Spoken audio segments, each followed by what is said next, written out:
మన ప్రభువును రక్షకుడైనటువంటి యేసుక్రీస్తు నామానికే అనంత మహిమ ఘనత ప్రభావం కలుగునుగాక.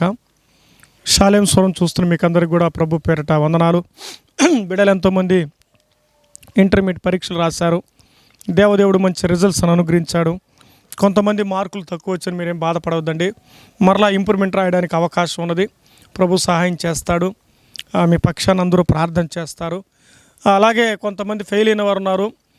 మీరెంతో బాధపడవలసిన అవసరం లేదు. కొన్ని సందర్భాలు ఓటమి మన విజయాలకు కారణమవుతాయి. సో ఎక్కడైతే పడిపోయామో అక్కడ నిలబడడానికి ప్రయత్నం చేయాలి మనం. కనుక దిగులు పడకుండా మరలా అవకాశం ఉంటుంది కాబట్టి మనం రాయడానికి అవకాశం కలుగుతుంది. ధైర్యం కలిగి దేవుని సన్నిధిలో మరొకసారి భయభక్తులతో ప్రార్థన చేసుకొని మీరు ఏదైతే నేర్చుకున్న చదువును బట్టి మీరు మరలా ప్రయత్నం చేసి సప్లిమెంటరీ ఉన్నాయి దాన్ని రాయండి. అలాగే 10th కొరకు రిజల్ట్స్ కొరకు ఎదురు చూస్తున్న బిడ్డలు ఉన్నారు, వాళ్ళ కొరకే మనం ప్రార్థన చేద్దాం. అలాగే ఎంసెట్ ఉన్నది. ఎంతోమంది బిడ్డలు ఉద్యోగాల కొరకు ఎదురు చూస్తున్నారు, కాలేజీల కొరకు ఎదురు చూస్తున్నారు, మంచి మంచి సీట్ల కొరకు ఎదురు చూస్తున్నారు. దేవదేవుడు వారందరికీ కూడా మంచిగా అనుగ్రహించినట్లుగా మనము వాటి కొరకు ప్రార్థన చేద్దాం. మంచిది. తల వంచి మనం ప్రార్థన చేసుకుని తదుపరి వాక్య ధ్యానాన్ని ప్రారంభిద్దాం. మహాగణుడైన తండ్రి, ఇప్పుడు చెప్పబడిన మాటలన్నీ మీరు విన్నారు ప్రభువా, మీకు స్తోత్రములు చెల్లిస్తూ ఉన్నాం. గనుడా, మహాదేవుడా, మా పక్షాన కార్యములు జరిగించే మా నాయన మీకు స్తోత్రాలు. ఈ రాత్రి వేళ బిడ్డలు పరీక్షల్లో మంచి రిజల్ట్స్ దయచేశారు. కొంతమంది ఓడిపోయారు, మరలా గెలవడానికి ప్రయత్నం చేస్తున్నారు, సహాయం చేయండి. కొంతమంది పరీక్షలు రాశారు, రిజల్ట్స్ కొరకు ఎదురు చూస్తున్నారు.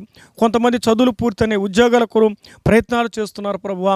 మంచి మంచి ఉద్యోగాల కొరకై వారు ఎదురు చూస్తున్నటువంటి వారి ఆశలు మీరు నెరవేర్చమని ప్రార్థిస్తున్నాం. ఎంతోమంది ఎండ వేడిమి వల్ల ఎంతో బాధపడుతున్న వారు ఉన్నారు ప్రభువా. అనేకమైనటువంటి ఇబ్బందులు పడుతున్న వారికి తండ్రి ప్రభు మీరు నెమ్మది దయచేయండి, వారిని మీరు ఆదరించండి, స్వస్థపరచండి. చక్కటి ఈ వేడిమిని తగ్గించమని ప్రార్థన చేస్తూ ఉన్నాం అయ్యా. మరి రాత్రి వేళ వాక్యము చదువుకుని ఉండగా వాక్యముతో మమ్మల్ని దర్శించండి. నీ ముఖ దర్శనం ఈ రాత్రి వేళ మేము చూడడానికి కృప దయచేయమని ప్రార్థిస్తున్నాం. మీరే మాట్లాడి మీరే సహాయం చేస్తారని సమస్త మహిమ ఘనత ప్రభావాలు మీకే చెల్లిస్తూ యేసుక్రీస్తు నామమును బట్టి ప్రార్థించి వాక్యం కొరకే మీ సన్నిధిలో వేడుకొనుచున్నాము తండ్రి, ఆమేన్. మంచిది. ఈ రాత్రి వేళ ప్రార్థనలో ఏకీభించిన వారిని బట్టి ప్రత్యక్షంగా పరోక్షంగా చూస్తున్న మీరందరూ బట్టి ప్రేమపూర్వకమైనటువంటి వందనాలు. ఈరోజు ఒక శీర్షికను మీ ఎదుటకు తీసుకురావడానికి ప్రయత్నం చేస్తున్నాను. పరిశుద్ధాత్మ దేవుడు నన్ను ప్రేరేపించబడినటువంటి లేఖన భాగాల్లో ఆశ్రయపురాలని బైబిల్లో ఉన్నాయి. ఏదండి? ఆశ్రయపురాలని బైబిల్లో ఉందన్నమాట. ఆ ఆశ్రయపురాలు ఎందుకున్నాయో, ఈరోజు ఆశ్రయపురం ఏదంటే పోలీస్ స్టేషన్స్. ఈరోజు ఆశ్రయపురాలు నేడు పోలీస్ స్టేషన్స్ అన్నమాట.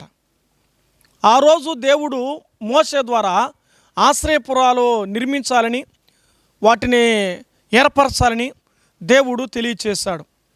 అలాగూ వారు ఆశ్రయపురాలను ఏర్పాటు చేశారు. ఆ ఆశ్రయపురాలు ఎందుకొరకు, ఎవరి కొరకు, దేని కొరకు అన్నది వచ్చిన చదువుకున్న తర్వాత ధ్యానము మనం కొనసాగిద్దాం. చూద్దాం రండి. యెహోషువ గ్రంథం 20వ అధ్యాయం 7వ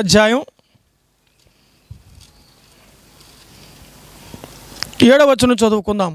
అప్పుడు వారు నప్తాలి యుల మన్యములోని గలలియా నేను కేదేశును, ఎఫ్రాయిముల మన్యమందలి షేకెమును, యూదా వంశస్థుల మందలి హెబ్రోనును, కిరియతారును ప్రతిష్ఠించిరి.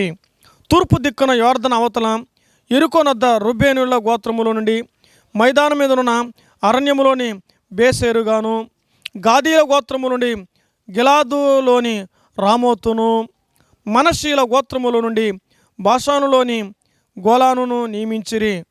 పొరబాటున ఒకడు చంపినవాడు సమాజ ఎదుట నిలవక మునుపు అక్కడికి పారిపోయి హత్య విషయమై ప్రతి హత్య చేయవాని చేత చంపబడక ఉన్నట్లు ఇశ్రాయేలందరికీ వారి మధ్య నివసించు పరదేశకులను నియమింపబడిన పురములివి.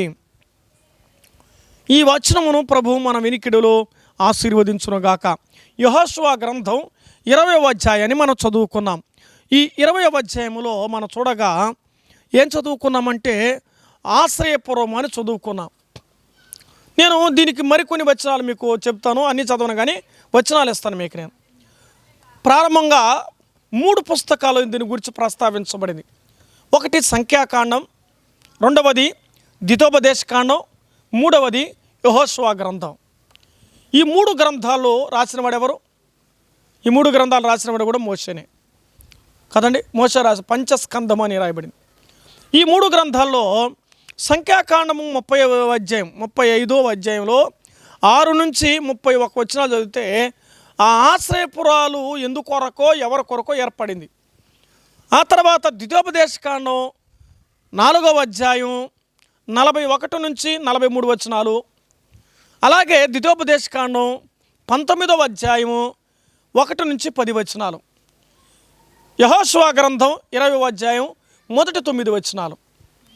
ఈ యొక్క మొత్తం మీద మనం ఈ వచనాలన్నీ కూడా చదివితే ఈ ఆశ్రయపురాల యొక్కటువంటి విశిష్టతను గురించి దేవదేవుడు మోషే ద్వారా రాయించాడు.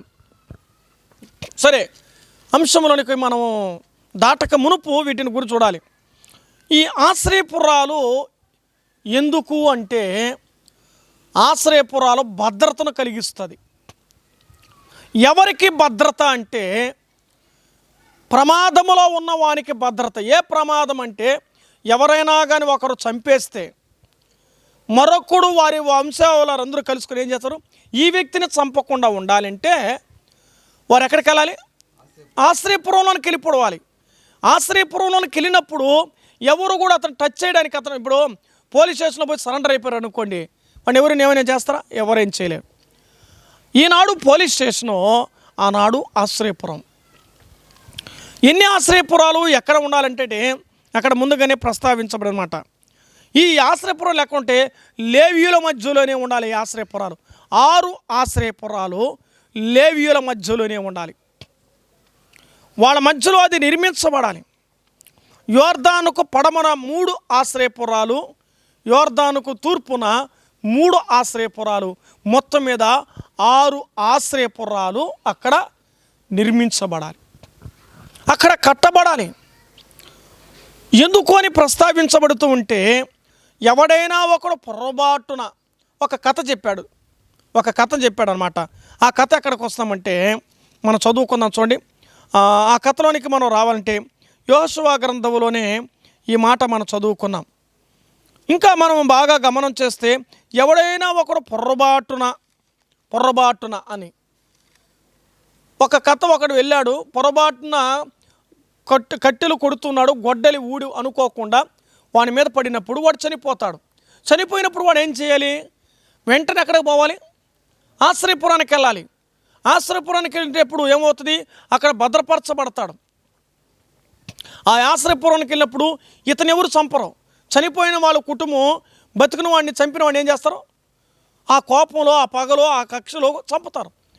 కాబట్టి హత్యకు ప్రతి హత్య జరగకుండా ఉండడానికి కొరకు ఇక్కడ మనం నేర్పించే పాఠం ఆలోచన చేస్తే 6 ఆశ్రయపురాల పేర్లు ఏంటంటే, ఒకటి కేదేశు, రెండవది వచ్చి షెకెము, మూడవది హెబ్రోను, నాలుగవది బేసేరు, ఐదవది రామోతు, ఆరవది గోలాను.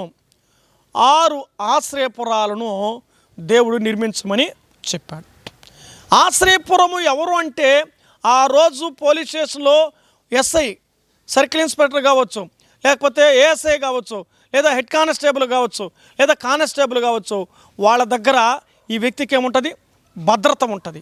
అలాగే ఈ 6 ఆశ్రయపురాలు ఎవరు చూపిస్తుందంటే మన ప్రభు అయినటువంటి యేసుక్రీస్తు వారిని చూపిస్తుంది. ఇక్కడ ఆశ్రయపురాలకు రావడం అంటే యాజకుల దగ్గర వారు తీర్పు పొందాలి. అంటే తప్పు చేసిన వారిని, వారు చేసి తెలుసో తెలియక చేయబడిన పొరపాటుని ఆ ఆశ్రయపురంలోకి వచ్చినప్పుడు వారి బ్రతుకు ఏమవుతుంది? బ్రతికించబడుతుంది. మనం కూడా లోకంలో ఏమైనా మనం చనిపోతున్నాం, ఎదుటి వాళ్ళని చంపుతున్నాం. ఈరోజు చాలామంది ఎట చంపుతున్నారు చెప్పండి? ఎట చంపుతున్నారా? మాటలతో చంపే వాళ్ళు ఉన్నారు, అవునా కదా? కత్తిపోటు వంటి, బైబిల్లో రాబడి కత్తిపోటు వంటి, కత్తితో పొడిస్తే మనిషి ఏమవుతాడా? డైరెక్ట్గా చంపాల్సిన పల్లె మాటలతో చంపుతారు. చాలామంది కఠినంగా మాట్లాడతారు, కోపంగా మాట్లాడతారు, కక్షగా మాట్లాడతారు. ఒక మనిషిని కత్తితో పోటు వంటి మాటల చేత మాట్లాడి మనిషిని చంపుతున్నారు నేడు దినాలు. ఇలాంటి మానవులకి ఒక మనిషిని అలా చంపుతున్నప్పుడు తనేమవుతుందో తెలిసిన, ఎదుటి వానికి తీర్పు తీర్చే అధికారం కూడా మనకు లేదు. ఒకరికి తీర్పు తీర్చడానికి నువ్వే పార్టీ వాడివి. అందుకే దేవుడు అన్నాడు కదా, మొదట నీ కంటిలో ఉన్న నలుసు, ఆ తర్వాత ఎదుటి వాళ్ళలో ఉన్న దూలం అన్నాడు. మొదట నిన్ను చూసుకో. ఎదుటి వాడిని ప్రశ్నించే అధికారం దేవుడు నీకు ఇవ్వలేదు. తీర్పు తీర్చే అధికారం నీకు ఇవ్వలేదు. ఆయనే తీర్పు తీరుస్తాడు. ఒకరిని ప్రశ్నించడానికి మన నోటారా శాపవచనాలు రాకూడదు. శాపం రాకూడదు. చచ్చిపోవాలి, నాశనం అయిపోయినా వీడు కాలిపోయినా, వీడు చచ్చిపోయిన అంటారు చాలామంది. దేవుని పిల్లల నోట శాపవచనాలు రాకూడదు. ఏం వచనాలు రావాలి? దీవెనకరమైన వచనాలు రావాలి. ఆశ్రయపురంలో ఏముందో తెలిసినా, తప్పు చేస్తూ తెలుసు చేసిన వాడు క్షమాపణ పొందితే వానికి పాపక్షమాపణ కలిగి తిరిగి తన బ్రతుకు బ్రతికించబడుతుంది. ఆ ఆశ్రయపురం యొక్క ఉన్నటువంటి ఆ ఉద్దేశమే దాని కొరకే. ఈరోజు కానీ పోలీస్ స్టేషన్లో కానీ మనకు లేకపోతే ఎన్ని ఎవరైనా భయపడతారా? ఎలక్షన్ జరిగితే ఎవరు కావాలి? రచ్చ జరిగితే ఎవరు కావాలి? పోలీసులు కావాలి, అధికారులు కావాలి. వాళ్ళు రాకపోతే అసలు ఎవరు లెక్క చేయరు. పోలీసులు వస్తే వ్యాన్ సౌండ్ వేసుకొని హార్న్ వేసుకొని వస్తూ ఉంటే ఎక్కడ జనం అక్కడ బరికెత్తారు. ఎందుకని? వారు అధికారులకి వాళ్ళకి భయపడతారు. మిలిటరీ మ్యాన్లకి ఏమవ్వాలి? పోలీసు వారికి ఏమవ్వాలి? భయపడాలి. అలాగే ఆశ్రయపురం యొక్క అర్థం ఏమిటంటే, అలాగూ మనం చూస్తున్నాం, ఈ ఆశ్రయపురంలోకి వస్తే ఎలాంటి వాడికైనా సరే ఇది భద్రత. ఆశ్రయం ఎవరో తెలుసా? ఆశ్రయం మన ప్రభు అయినటువంటి యేసుక్రీస్తే. ఎంత ఘోర పాపి అయినా యేసునే ఆశ్రయం దగ్గరికి వస్తే నేను ఆయన బ్రతికిస్తాడు. ఎంత ఘోర పాపి అయినా సరే నిన్ను క్షమిస్తాడు, నేను ఆదరిస్తాడు, నేను పోషిస్తాడు, నిన్ను సంరక్షిస్తాడు, నిన్ను భద్రపరుస్తాడు. అందుకే దేవుడు ఎలాంటి వాడంటే ఆయన ఆశ్రయదుర్గమైన వాడు. 3 వచనాలు లేఖనాల్లో ఆయన ఆశ్రయాన్ని గురించినటువంటి వివరాన్ని మనం ఆలోచన చేద్దాం. కీర్తనలో 32వ కీర్తన 7వ వచనం చదువుకుందాం. చూడండి, కీర్తనల గ్రంథం 32వ కీర్తన 7వ వచనం చదువునైనా. నా దాగు చోటువు నీవేమా. ఆ రోజు హత్య చేసినందుకు దాగు చోటేది ఆశ్రయపురం అయితే, ఈరోజు నీ జీవితానికి ఏది? ఆయనే మన దాగుచోటు. దాగుచోటు ఏమంటేమి? భద్రపరచబడేది, కాపాడబడేది, సంరక్షించబడేది, ఏ ఆపద కలగకుండా, ఏ హత్య జరగకుండా అది భద్రపరచబడే స్థలం. అందుకే నా దాగుచోటువు నీవే. ఈరోజు నువ్వు ఏ స్థితిలో ఉన్నావో ప్రభు దగ్గరికి వస్తే నువ్వు దాచబడతావు. లోకం దగ్గరికి వచ్చావంటే వాళ్ళు నిన్ను దోచేస్తారో, దేవుని దగ్గరికి వస్తే నేను ఆయన దాచేస్తాడు. ఎక్కడ ఉంటే నీ భద్రత? లోకంలో ఉంటే ప్రమాదం, లోకంలో ఉంటే అపాయం, లోకంలో ఉంటే కష్టం, లోకం ఉంటే హత్య. క్రీస్తు అనే ఆశ్రయంలోనికి వస్తే ఆయన ఎలాంటి వాడు? ఆయన దాగుచోటు, నా దాగుచోటువు నీవే అన్నాడు. మరొక వచనం చూద్దామా? 59వ కీర్తన 16వ వచనం. కీర్తన 59:16 చదువునైనా.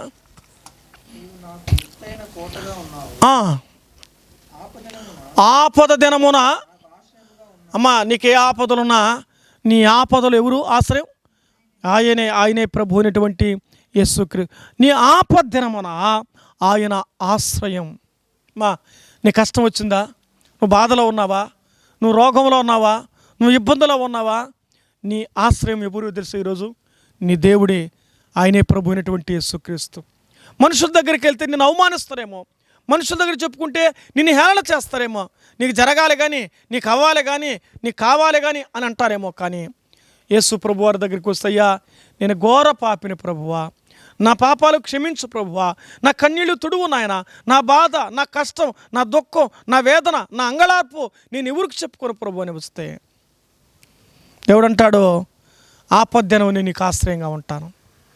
నువ్వేం బాధపడవద్దు నా కుమార్తె, నా కుమారుడా, నువ్వు దిగులు పడదు, నేను నీకు తండ్రిగా ఉంటాను, నేను నీకు ఆశ్రయంగా ఉంటాను. రా నా నీడలోనికి రా, నా దగ్గరికి రా. సముద్రం ఎంత వానబడినా ఏమవుతుంది? అది స్వీకరిస్తుంది. రా పడండి, నా మీద ఇంకా పడండి, నా మీద చినుకులు పడండి, నా మీద వాన కురవని నేనేమేస్తాను? నేను తోసివేయకుండా నేను నింపుకుంటాను, నేను నా దాంట్లో దాచుకుంటాను. అవునా కదా? సముద్రం ఎంత నీరు వచ్చినా అది తనలోనికే దాచుకుంటుంది, తనలోనికే. ఆలోచనండి. అలాగే నీ జీవితంలో ఏం జరిగినా ఆయన నేను దాచుకునేవాడుగా ఉన్నాడు. ఆపద దినం, అది కూడా ఏ దినం? ఆపద దినములో ఆయన నేను దాచుతాడు. ఆయన ఆశ్రయంగా ఉంటాడమ్మా. నీ కష్టములు, నీ రోగములు, నీ బాధలు నీకెవరు ఆశ్రయంగా ఉండకపోవచ్చేమో, నీ దేవుడు నీ పక్షాన ఆశ్రయంగా ఉంటాడని నమ్ము. మరొక మాట చూడండి, కీర్తన 26వ కీర్తన 4వ చరణంలో మరొక మాట మనం చూద్దాం. కీర్తన 26:4.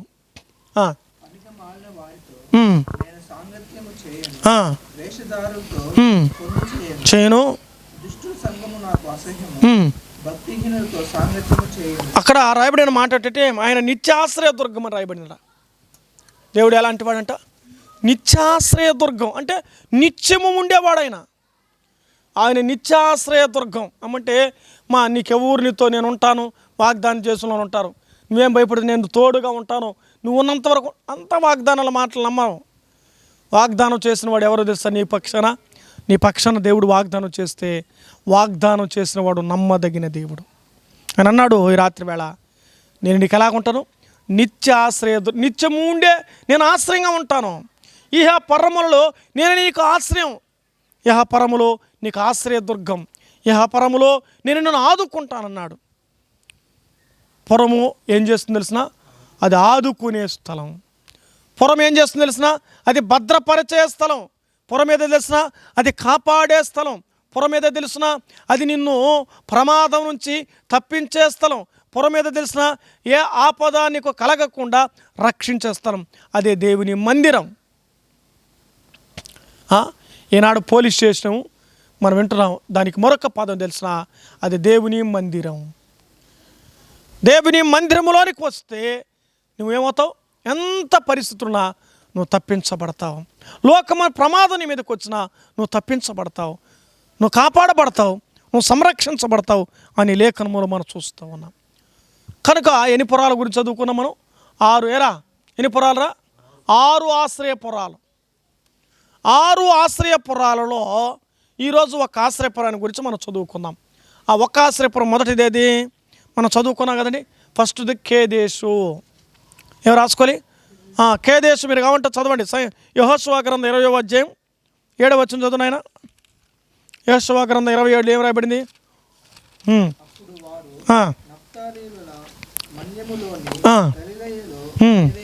కేదేశు అని రాసుకుందాం. మొదటి ఆశ్రయం ఏది? కేదేశు అనే మాట. కేదేశు అనే మాటకు అర్థం తెలిసిన? పరిశుద్ధత అని అర్థం. ఆ పదానికి అర్థం పరిశుద్ధత. అర్థమైందండి? పరిశుద్ధత. కొన్ని పేర్లకు ఏముంటుంది తెలిసిన? అర్థాలు ఉంటాయి. బైబిల్లో పెట్టిన ప్రతి పేరుకు ఒక్కొక్క అర్థం ఉంటుంది. ప్రతి పేరుకి ఏముంది తెలుసండి? అర్థం ఉంది. మన జీవితానికి కూడా ఏముండాలి? అర్థం ఉండాలి. అయితే ఈ లోకం వెడితే పరమార్థాన్ని చూస్తాం మనం. మానవుడా, కారణ జన్ముడా, నీ జన్మకు ఏముందో తెలిసిన? అర్థం ఉంది. అర్థం తెలియకుండా వ్యర్థంగా బ్రతకద్దు. ఈరోజు వ్యర్థంగా బ్రతికే వాళ్ళు చాలామంది ఉన్నారు. అర్థం చేసుకుని బ్రతికే వాళ్ళు లేరు. అంత అపార్థం చేసుకుని బ్రతికే వాళ్ళు ఎక్కువ మంది. అనుమానాలతో బ్రతికే వాళ్ళు చాలామంది తయారైపోయారు. ఈ సెల్ ఫోన్ వచ్చిన తర్వాత మరీ ముఖ్యంగా అన్నీ అపార్థాలే, అన్నీ అనుమానాలే, అన్నీ డౌట్లే. మెసేజ్లు కూడా చెక్ చేస్తాను రాత్రిపూట. తెలుసా మీకు? భార్య సెల్ ఫోను భర్త, భర్త సెల్ ఫోను భార్య ఏం చేస్తున్నారా? చెక్ చేసుకుంటున్నారు. ఏందో షుగర్ టెస్ట్ లాగా నెలకోసారి చేసుకుంటారు. వీళ్ళు రోజు చెక్ ఉన్నారండి. ఎట్లా వాళ్ళు not a joke, I'm serious. నిజం చెప్తున్నాను. చాలామంది జీవితాల్లో జరుగుతున్నటువంటి ప్రమాదాలు ఇవి. ఇదొక పెద్ద పెనుభూతం అయిపోయింది కుటుంబాల్లో. ఫోన్ లేకపోయినా బాధే, ఫోను ఉన్నా బాధే. ఉంటే సమస్య, లేకపోయినా సమస్య. ఏదైనా ఫోన్ కొట్టాలంటే ఫోన్ పని చేయదు, అవసరం పక్కింటికి చేయాలి. వాళ్ళు అనుకుంటారు ఏమి మీ ఇంట్లో ఫోన్ లేదా అని అడతారు. మళ్ళీ ఇంకా దానికి అంతా వివరించాలి. అర్థమవుతుందా? ఏదేమైనా పరిశుద్ధత దేవాలయంలో నిలబడుతుంది. ఆశ్రయపురములు ఏముందో తెలుసా? అపవిత్రమైన వాడు కూడా ఏమవుతాడు? పరిశుద్ధుడిగా మార్చబడతాడు. అది నువ్వు లోకం ఎలా బ్రతికేవో కానీ నువ్వు మందిరములో నీ జీవితం అవుతుంది. చాలామంది మనం పిలుస్తుంటాం, అయ్యో మీ దగ్గరికి వస్తే మేము మారిపోతాం. వాళ్ళకి కూడా అర్థమైంది ఏమని, ఇది మార్చే స్థలం మందిరం. మందిరం ఏం చేస్తుంది? మనుషుల్ని, దయ్యాలనే మార్చేస్తూ ఉండదు మందిరం. బయట బా అంటా ఉన్నది. ఇది దేవుని మందిరం అపవిత్రమైనగా ఉండడానికి వీలు లేదు. దేవుని మందిరం పరిశుద్ధమైన మందిరం. నా మందిరమును మీరు ఏం చేస్తున్నారు? దొంగలకు గృహ చేస్తున్నారు. జాగ్రత్త. దేవుని మందిరానికి ఉన్నటువంటి విలువే వేరు. ఈ భూలోకంలో దానికి మించిన స్థానం మరెక్కడ కూడా రాదు. అందువల్ల కేదేశు అనే మాటకు అర్థం ఏంటంటే పరిశుద్ధత. మరి మన ప్రభువుని గురించి చెప్తే మన ప్రభు ఎలాంటివాడు? మన ప్రభు పరిశుద్ధుడు ఆయన. అందుకే మనం సంఖ్యాకాండంలో కావచ్చు, లేదా నిర్గమాకాండం 15:11 రాయబడుతుంది, వేల్పుల్లో నీ వంటి వాడెవడయ్యా, పరిశుద్ధతలో నీవు మహనీయుడువు. ఏంట? మహనీయులు అనబడిన వారు భూమి మీద ఎంతోమంది ఉన్నారు, కానీ యేసు ప్రభువు ఏమంటారు? పరిశుద్ధతలో మహనీయుడు. ఈరోజు చాలామంది మంచి చేసి మహనీయులు అయినారు. ఈయన జీవితం పరిశుద్ధతలో మహనీయులు. పరిశుద్ధతలో మహనీయుడి పేరు ఎవరికైనా ఉందంటే అది కేవలం యేసు ప్రభు వారికి మాత్రమే. పరిశుద్ధతలో మహనీయుడు ఆయన. ఎలాంటి వాడంటే ఆయన పరిశుద్ధతలో మహనీయుడు. పరిశుద్ధతలో ఆయన ఒక్కడే మహనీయుడు అనమాట. ఆయన నామమే ఏ నామం తెలిసిన? పరిశుద్ధమైనటువంటి నామం. కీర్తన 33:20లో పరిశుద్ధమైనటువంటి నామం. దేవుడికి ఏది అనుకూలమో తెలుసా? 93వ కీర్తన 5వ చరణం చూడండి ఆయన. కీర్తన 93:5.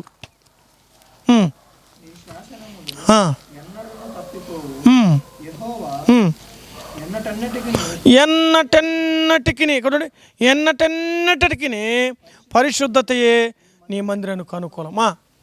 ఎన్నటెన్నటికి దేవుడికి ఏది అనుకూలం? అపవిత్రత కాదు, దుర్మార్గం కాదు, దుష్టత్వం కాదు, మోసం కాదు, దగా కాదు, కుట్ర కాదు. పరిశుద్ధత ఆయనకు అనుకూలం. నీ అనుకూలంగా మార్చుకోవడం కాదు. అవసరమైతే పరిశుద్ధత, లేకపోతే అపవిత్రత కాదు. నువ్వు అలాగ తయారవుతావు. అందితే కాళ్ళు, అందకపోతే జుట్టు అన్నారంట. పట్టుకుంటే కాళ్ళను పట్టుకుంటావు, లేదా పట్టుకుంటే జుట్టున పడతావు. ఇది మానవుని యొక్క నైజం. కానీ దేవుడు అలాంటి వాడు కాదు. దేవుడు ఎలాంటి వాడు తెలుసా? దేవుడు పరిశుద్ధుడు. దేవదూతలు ఏమన్నారు ఆయన్ని? యెహోవా పరిశుద్ధుడు, పరిశుద్ధుడు, పరిశుద్ధుడని ఆయన పొగిడింపబడినవాడు. ఆయన మనుషుల చేత పొగిడింపబడినవాడు. అంత మాత్రమే కాదు, రాజుల చేత పొగిడింపబడినవాడు. అంత మాత్రమే కాదు, కానీ దేవదూతల చేత పొగిడింపబడిన దేవుడుగా చూస్తున్నాం. ఆయన పొగిడింపబడినవాడు. దేవుడు స్తుతియాగ ద్రవ్యములతో ఆరాధించబడిన ప్రభువుగా చూస్తూ ఉన్నాం. పరిశుద్ధతలో ఆయన అనుకూలం. మరి దేవుడికి ఏదో అనుకూలం అంట? పరిశుద్ధత అనుకూలం. మరి మనం ఎలా ఉండాలి? దేవుడు అన్నాడు, మిమ్మల్ని పరిశుద్ధులుగా ఉండడానికి నేను మిమ్మల్ని పిలిచాను, కానీ అపవిత్రులుగా ఉండటకు నేను మిమ్మల్ని పిలువ రాలేదు. ఈ భూమి మీదకి యేసు ప్రభువు ఎందుకు వచ్చాడో తెలిసిన? సర్వమానవాళ్ళందరూ కూడా ఎక్కడికి రావాలి? పరిశుద్ధతలోనికి రావాలని. పరిశుద్ధతలోనికి రావాలి. పరిశుద్ధులుగా ఎప్పుడు మారుతా తెలుసా? దేవుని మాటలు వింటే, దేవుని వాక్యం వింటే, దేవుని సహవాసంలోకి వస్తే, 2-3 కూడే స్థలంలో నువ్వు ఉంటే నువ్వు పరిశుద్ధుడిగా ఏమవుతావు? ఆటోమేటిక్గా మారిపోతావు. వినకుండా ఎవరైనా మారుతారా? చూడకుండా ఎవరైనా వస్తువు కొంటారండి? చూడకుండా ఎవరు కొనరో, వినకుండా ఎవరు కొనరో. చూడనా చూడాలి, వినానా వినాలి. చూడకుండా వినకుండా ఏది కొనరగా? చూడకుండా వినకుండా ఆలోచన చేద్దాం. ఈ రాత్రి వేళ మన ప్రభుకి ఏది అనుకూలం? పరిశుద్ధత అనుకూలం. నీకేది అనుకూలం? ఆయనకి ఏది అనుకూలమా? ఎవరైనా మన ఇద్దరు హోటల్కి పోయినాం అనుకోండి, ఏం ఆర్డర్ చేస్తాను నేను? చికెన్ తింటా. సరే నాకు కూడా చికెన్ పెట్టి. నీకేం నచ్చింది? వద్దు నేను తినేది అందాక అంటే ఒకరు ఇష్టపడితే మరొకరు కూడా ఇష్టపడుతున్నారు. దేవుడు పరిశుద్ధుడుగా అయినప్పుడు మనం ఆయన కుమార్తెలు మనం ఎట్లా ఉండాలి? నాకు కూడా అదే అనుకూలం. ఏమండి, ఇంకా మీకు బాగా అర్థమని చెప్తా. మన పక్కింటి వాళ్ళతో రచ్చ చేస్తుంటాం, వాళ్ళతో మన పాము, మన బిడ్డలా వాళ్ళు కూడా బారో పోవద్దు వాళ్ళతో రచ్చ చేస్తున్నాం, మనమా పోకూడదు. అప్పుడు మనం ఏం చేస్తాం? సరే వాడు కూడా ఏమవుతాడు? రైట్ కవర్ అవుతాడు. తండ్రి ఏం చెప్తున్నాడో కుటుంబం, తండ్రి ఏం చెప్తే, భార్యకి ఏం చెప్తే ఆమె కూడా అంగీకరిస్తుంది. అంటే అర్థమేమి? యజమానుడు చెప్పినట్టుగా కుటుంబం వింటా ఉంది, దానికి లోబడిపోతున్నారు. అంటే అలాగే మన ప్రభు చెప్పినట్టుగా మనం కూడా ఏమవ్వాలి? ఆయన పరిశుద్ధత అనుకూలమైతే మనం కూడా ఏమవ్వాలి? ఆయన పరిశుద్ధతకు అనుకూలంకి రావాలి. అందుకే దేవుని వాక్యం ఉంటుంది, మనం ఎవరో తెలిసిన పరిశుద్ధమైన సంఘం, మనం పరిశుద్ధుల సంఘం. 1 కొరింథీ పత్రిక చూడండి ఆయన, 1 కొరింథీ పత్రిక 14:33. త్వరగా 4 వచనాలు చదువుదాం. 1 కొరింథీ 14:33. ఏం సంఘం అంట? ఇది రిక్షా సంఘం, డ్వాక్రా సంఘం, మహిళా సంఘం కాదు. ఇదే సంఘం, ఇదా పరిశుద్ధుల సంఘం. చదువు నాయన.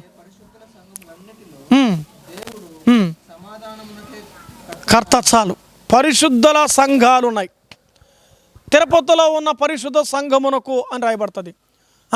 తర్వాత తుమ్మలగుంట్లో ఉన్న పరిశుద్ధ సంఘానికని, లేకపోతే ఇంకో చోట జనార్దన కాలనీ, ఇంకో చోట హరిపురం కాలనీ, ఎక్కడ పోయినా ఆ రోజుల్లో పేరు పెట్టే సంఘం పెట్టే తెలుసని ఈ బైబిల్ గ్రంథంలో కొత్త నిబంధన ప్రకారం ఎఫెసులో ఉన్న సంఘం అన్నాడు, ఫిలదెల్ఫియాలో ఉన్న సంఘం అన్నాడు, తురతైరలో ఉన్న సంఘం అన్నాడు, బెరయలో ఉన్న సంఘం అన్నాడు. అంటే ఆ ఊరు పేరు తగినట్టు సంఘం పెట్టారు, ఆ ఊరి పేరు తగినట్టుగా సంఘం పెట్టారు. అలాగైతే మనం ఏ సంఘం? పరిశుద్ధుల సంఘం. లోక సంఘాలు కావు ఇవి, డ్వాక్రా సంఘాలు కావు, మహిళా సంఘాలు కావు ఇవి. ఇది దేవుని సంఘం. ఎందుకో తెలుసా? ఆ దేవుని సంఘంలో నీవు నేను ఉన్నావు. నువ్వు ఏ సంఘంలో ఉన్నావు? అమ్మా, దురాత్మల సంఘాలు ఉన్నాయి, దెయ్యాల సంఘాలు ఉన్నాయి తెలుసా? అవి ఎక్కడ ఉంటాయి? అది ఆకాశంలో నివసించే సంఘాలు అవి. ఆ సంఘాల జోలికి మనం పోవాల్సిన అవసరం లేదు. మన జోలికి వస్తే దేవుడు వాటిని ఒప్పుకోడు. పరిశుద్ధులే సంఘముగా దేవుడు నేను చేశాడు. కాబట్టి మనం పరిశుద్ధులు, కాబట్టి పరిశుద్ధులు కలిగిన మన జీవితంలో పరిశుద్ధమైన సంఘం ఇచ్చిన మనకు పరిశుద్ధుట మనం ఎలా బ్రతకాలో 3 వచనాలు మనం గమనిద్దాం. రోమాపత్రిక 16:1. కేదేశంలోకి వస్తే ఎలాగైతే పరిశుద్ధులుగా అనుకూలంగా మార్చబడతారో, రోమాపత్రిక 16:1, 16వ అధ్యాయం 1వ వచనం. కెంకులో ఉన్న సంఘ పరిచారకులు ఫీబే మన సహోదరిని పరిశుద్ధులకు తగినట్టుగా ప్రభువుని చేర్చుకుంటండి. ఫీబే అను మన సహోదరిని పరిశుద్ధులకు తగినట్టుగా, పరిశుద్ధులు తగినట్టుగా మనం బ్రతకాలి. మనం ఎవరో తలెత్తినాలి. మనం ఎవరో పరిశుద్ధులం. పరిశుద్ధులు తగినట్టుగా ఉండాలి. నీ ఇష్టం వచ్చిన ప్రవర్తించడానికి లేదు. నీకు డబ్బు ఉండొచ్చు, నీకు అధికారం ఉండొచ్చు, నీకు బిల్డింగ్లు ఉండొచ్చు, నువ్వు కోటీసుడుగా ఉండొచ్చు. మందిరంలో నువ్వెవరో? నువ్వు ఒక పరిశుద్ధుడివి. ఎదుటి వాళ్ళు ఎవరో? పరిశుద్ధులు. పరిశుద్ధులు ఏం చేయాలి? గౌరవించాలి. పరిశుద్ధులు ఏమనేది? సన్మానించాలి. ఒకరి కంటే ఒకరు యోగ్యులు ఎంచాలి. ఈ రోజులో సంఘాలు అవి లేవు. మేము కట్టాం, మేము తెచ్చాం, మేము పెట్టాం, మేము అధికారం, మేము ఉద్యోగస్తులం, మా సంఘం మేము పెట్టాం మొత్తం, కాబట్టి మేము చెప్పినట్టు మీరు చలాయించాలి. ఇది కాదు. పరిశుద్ధులుగా నువ్వు ఉన్నప్పుడు దేవుడు నీకు ఆ భాగ్యం ఇస్తే ఎదుటివాడికి తగినట్టుగా నువ్వు కూడా బ్రతకాలి. బ్రతకాలి, ఎదుటివాడికి తగినట్టుగా బ్రతకాలి. ఒకరికంటే ఒకరు యోగ్యులన్నీ గౌరవించుకోవాలి. ఏడ గౌరవిస్తున్నారు? ఏడ విలువిస్తున్నారు?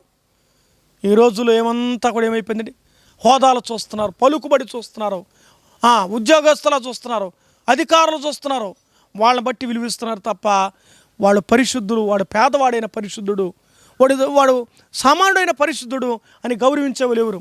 ఈరోజు అధికారులు ఉద్యోగస్తులే ఉండేవాళ్ళనే గౌరవిస్తారు. ఏమండి? లేనివాడిని ఎవరు గౌరవించడం లేదు.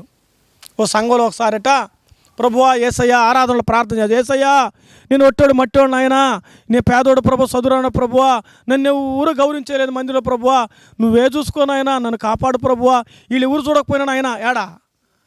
మందిరంలో ఆరాధనలో రొట్టె విరిచే టైంలో ప్రార్థన చేస్తున్నాడు, స్తుతులు చెల్లించమని చెప్తే, నాయనా నేను పేదోడు నాయనా, వీళ్ళందరూ ధనికులే ప్రభువా, అందరూ ఉద్యోగస్తులే ప్రభువా, ఒక్కొక్కరు ₹1,00,000 తెస్తారు ప్రభువా, నన్ను ఎవరు మతించడం లేదు నాయనా, నన్ను ఎవరు మతించకపోయినా పర్వాలేదు ప్రభువా, నువ్వు నన్ను చూసుకోనాయనా చాలు నాయన. ఏమో సంఘం అండి, 100 మంది ఉన్నారు సంఘంలో, అందరూ ఉద్యోగస్తులే, అంతా గ్రీన్ గెజెట్ ఆఫీసర్గా పెట్టినటువంటి అటువంటి సంఘం అది. కానీ ఒక పేదవాడి ప్రార్థన నేను డైరెక్ట్గా విన్నాను కాబట్టి చెప్తున్నాను. నేను నేను ప్రత్యక్ష